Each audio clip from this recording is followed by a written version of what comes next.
All right, guys, I got a great blessing testimony video to give you here. And this is, wow, it's a long time since I did a testimony video, that's for sure. But this is the type of things that happen when you're living on a prayer, like literally, because that's what we're doing. And through you guys, some of you guys are you're wonderful. You stepped up again, and you made something happen. So thank you. I just, like, I'm not used to taking money. I want you guys to understand that, because I was always the guy giving money because I had it. So I really appreciate every penny, because being in a position where you feel like you're less than a man and you cannot provide for your wife is really not the psychological place I want to be in. But like, sometime I should just do like a mental health stream, and really talk to you about what's going on in here, because I was just hanging on with my fingernails to sanity that we had that place to be in. You know what I mean? But now it's like almost off the cliff, because it's so, when I think about like what I have to do or what I should do, it's the mania gets so bad in my mind that I can't even think clearly, and it paralyzes me into a nearly catatonic state. That's where I get at the end of this mania, where I can't, my body, like my mind, can't take it anymore. It develops into a catatonic state. So, and this, I've been dealing with this since I known about it, which is 19. I was diagnosed with schizoaffective disorder, and I've got more than that. I'm pretty sure I'm bipolar. By my mood swings are insane. So there's a lot I'm dealing with up here, and the pressure of me being the only one that can do anything, get food in here or anything, it's cracking my mind in half. It's splitting my brain in half, because it's like I want to do these things, but my mind won't shut up and won't stop, and it puts me in a nearly catatonic state. That's the best way I can describe it to anybody that happens to me. And then I start rocking, and I have the pumping leg, because it's anxiety. At the end of the day, this is anxiety, which is why I need to be in therapy, and I want to be in long-term therapy, and hopefully become a normal, productive member of society. But anyway, here's the testimony. It was great. And thank you for the money that came in again, because everything you give is used on something. So thank you very much. Um, but our neighbor here, he's a great person, and Shanny, for the past, I don't know, since she's been hungry, which is a while, she's been literally praying for some spaghetti. And what, like spaghetti, and it's like, it's something to pray for, and it's something that she really enjoys.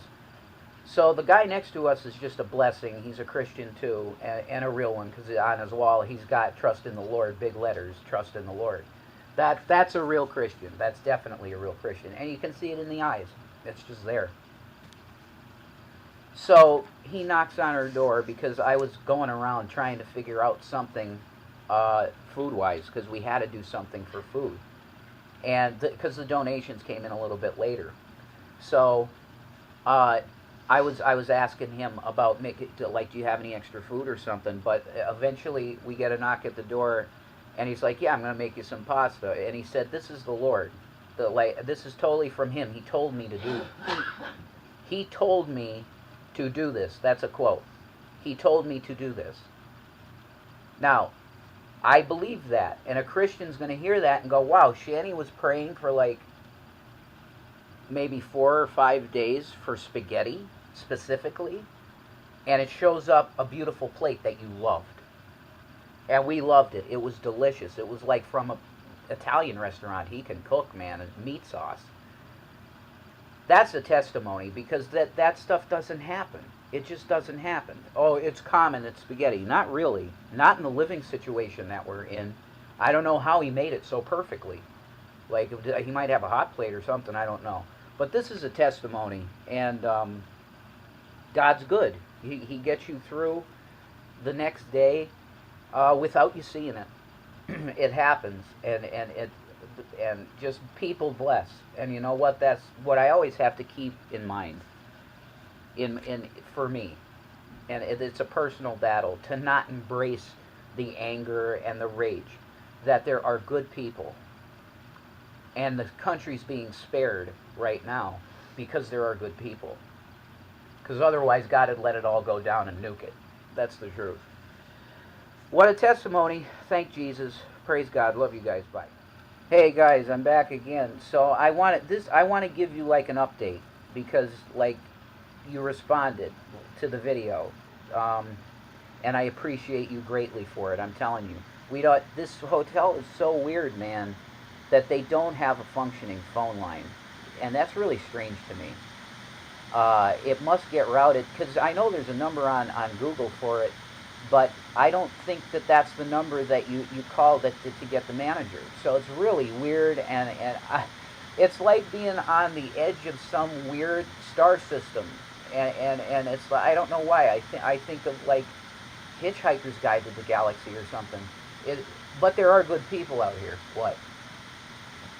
Oh, my book? Amazon.com. What the hell? This is not selling books, okay? I don't know why you're... Because you said Hitchhikers and I laughed. Oh, my book is here. As I said, Hitchhikers, and there's that. No, it's not as good as that, honey, I'm sure. But anyway, I wanted to give you an update because I reached out to the internet, and you guys you responded, and an officer did show up here, and it really is a good thing. I got a number that's very useful for me to call for Adult Protective Services, a direct line number, so that I'm going to be able to talk to somebody that's going to start us on the road to not being in a state of chaos and what the hell do we do. So thank you. I want to thank the person that called. And if it's multiple people, thank you all for having the cops come here. Because I really have come to a point in my life where I realize that my mental health is so on a totally